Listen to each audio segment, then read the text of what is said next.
Howdy gamers, professional gamer, Marco Various here at your service, and yes, it's been about a year since my last video, but I am back, and today we are going to be talking about the Good Bee from The Legend of Zelda: A Link to the Past. So if you don't know, A Link to the Past has the coolest items ever in a video game, and I'd like to break them all down one by one at some points.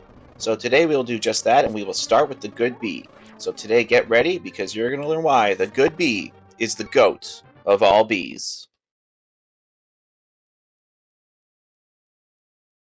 Alright, so first up, a cool secret is that you can sell the Good Bee to the Bottle Merchant. That's right, just after catching the Good Bee, bring it over to the Bottle Merchant in Kakariko Village, and he will buy it for a cool 100 rupees. Cha-ching!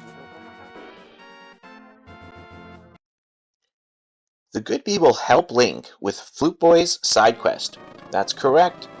Just use the Good Bee in the Haunted Grove where Flute Boy's ghost appears, and it'll let you know the exact spots in which the flute has been buried. And once you go back to Kakariko Village, you can again use the Good Bee, and it'll let you know that there is a secret involving the weathercock in the middle of town. So it just makes you wonder, what is the strange connection between Flute Boy, his flute, his bird, and the mysterious Good Bee? Just be careful not to accidentally sell the bee to the Bottle Merchant when you are doing this. Alright, now next we have protecting Link from enemy projectiles.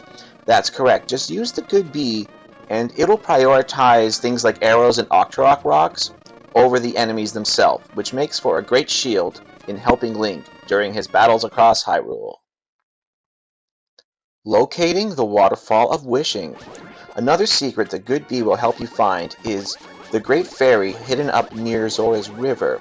Just bring it over to the waterfall and the Good Bee will let you know that there is some sort of secret. And that's also a good lesson for all y'all out there. Be skeptical of every waterfall in every Zelda game. Despawning the Thieves. Now, this isn't so much as a glitch or even a secret really, it's just something that you can do. A Good Bee is very helpful in pushing a thief off screen, and when that happens, it'll despawn, which makes traversing the Lost Woods just a little bit more safe. Investigating the Gargoyle Statue. That's right. The entrance to Thieves' Town in the Village of Outcasts is guarded by the Gargoyle and his pitchfork, but the Good Bee will let you know that there is some sort of secret down there.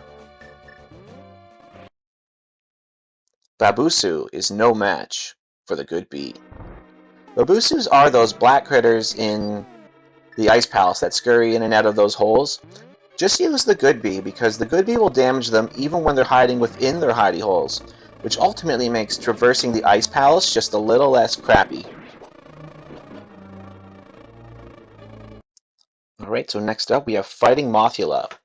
Now, the Good Bee won't really help you damage any of the bosses in the game, with the exception of Mothula.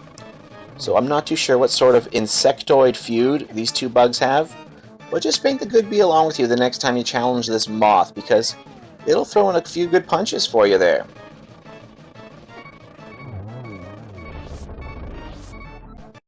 Now, I know I just mentioned the Good Bee doesn't really help you in boss fights, with the exception of the one, but it actually does help you in the Aghanim battle as well within Ganon's Tower. It'll let you know which of the 3 Aghanims is the real one, so you don't accidentally attack the fake ones, if you couldn't tell because they're obviously translucent.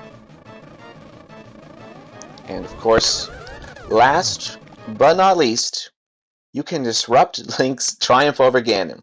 That's right, just catch the Good Bee while Ganon is exploding during the final battle of the game, and if you time this just right, it'll kind of mess up the victory music and animation, and Link just kind of stands there with his sword in the air in silence. Just a funny little glitch you can do, and what's cool is after that you kind of just get stuck with the bug nut out, and the bees will just continue to fly in and out of it. So I guess we can say, who needs the Triforce when you can just soft lock the game and catch bees indefinitely? And that will about do it for my bee-tastic video. I hope you learned something new about the Good Bee. If you did, give this video a thumbs up, and if there's any secrets I missed about the Good Bee, Please let me know in the comment section below. I'm always looking for more bee information about this bee-tastic dude, the good bee. Thanks for watching, and I hope you have a great day.